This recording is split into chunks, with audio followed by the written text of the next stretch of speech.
আসসালামু আলাইকুম এভরিওয়ান, সবাই কেমন আছেন? ইনশাল্লাহ সবাই ভালো আছেন। আমি আলহামদুলিল্লাহ অনেক ভালো আছি। দেখেন এখন বাটাবাটির কাজ চলছে, আমি বাটাবাটির কাজ করছি। তো আমি পটলের খোসা ভর্তা করছি। আপনারা অনেকে খেয়েছেন কি খাননি আমি জানি না। তবে পটলের খোসা ভর্তাটা অনেক মজা, দারুণ মজা, যেটা বলা মানে বললে হবে না, এটা করে দেখতে হবে খায়। তো এটা ভর্তা করতে হচ্ছে, এটার মধ্যে তেমন কিছু না, শুধু একটা পেঁয়াজ কুচি করে নিয়েছি, একটা রসুন মানে গোটা গোটা আস্ত আস্ত হচ্ছে নেওয়া হয়েছে, মানে কোয়াগুলো। আর হচ্ছে মরিচ, মরিচটা দিবেন আপনাদের স্বাদ অনুযায়ী, কারণ মরিচটা ঝাল হলে বেশি মজা লাগে এটা। তো কাঁচা মরিচ দিয়েছি আমি। অনেকে শুকনো মরিচ ইউজ করে, তবে কাঁচা মরিচে গ্যাস হয় না, মানে কাঁচা মরিচ বেশি খালেও প্রবলেম হয় না, এই জন্য আমি কাঁচা মরিচ দিয়েছি। তো চাইলে এটার মধ্যে আপনারা হচ্ছে কালো জিরা দিতে পারেন, তো কালো জিরা আমার বাসায় ছিল না বিধায় দিইনি। কালো জিরা দিলে এটার ঘ্রাণও ভালো লাগে আর খেতেও মানে টেস্টটা আরও দ্বিগুণ বাড়িয়ে দেয়। তো এর বদলে আমি এটাতে জিরা দিয়েছি। জিরা এগুলো দিয়ে একটু হালকা সিদ্ধ করে নিয়েছি তেলের মধ্যে, নিয়ে পরে বাটতেছিলাম।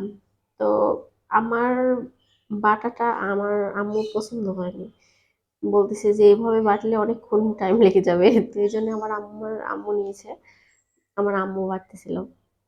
তো এত সুন্দর মানে এত সুন্দর মিহি হয়েছে, হাত দিয়েছি মনে হচ্ছে একদম মেহেদি পাতার মতো। মেহেদি পাতা বাটলে যেমন হয় ঠিক তেমন, কালারটাও ঠিক তেমনই লাগতেছে। ক্যামেরায় ওইরকম লাগেনি খুব একটা, তবুও একদম ওইরকমই লাগতেছে দেখেন। তো এরপরে আম্মু আবার আমায় দিল, দিয়ে চলে গেল।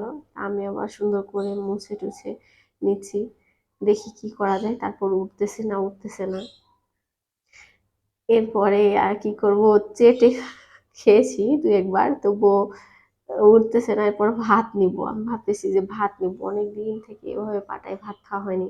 পাটায় ভাত খাওয়া যে কত মজা, যে খায় মানে একবার খাইছে সে জানে, আসলে দ্বিগুণ মজা আমার মনে হয় এটা।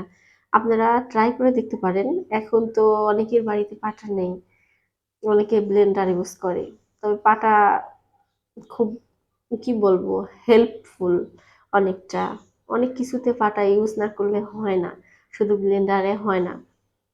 তা আপনাদের কি মতামত একটু জানাবেন, এবং আমার চ্যানেলটা দয়া করে সাবস্ক্রাইব করবেন এবং লাইক কমেন্ট শেয়ার করবেন প্লিজ। আমি নতুন ইউটিউবার, তো সবাই দোয়া করবেন আমার জন্য।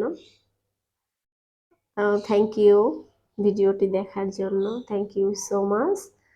অ্যান্ড এভাবে একদিন করে তারপরে আমার এই ভিডিওতে কমেন্টে এসে জানিয়েন যে মানে কতটা মজার হয়েছে এই ভর্তাটা।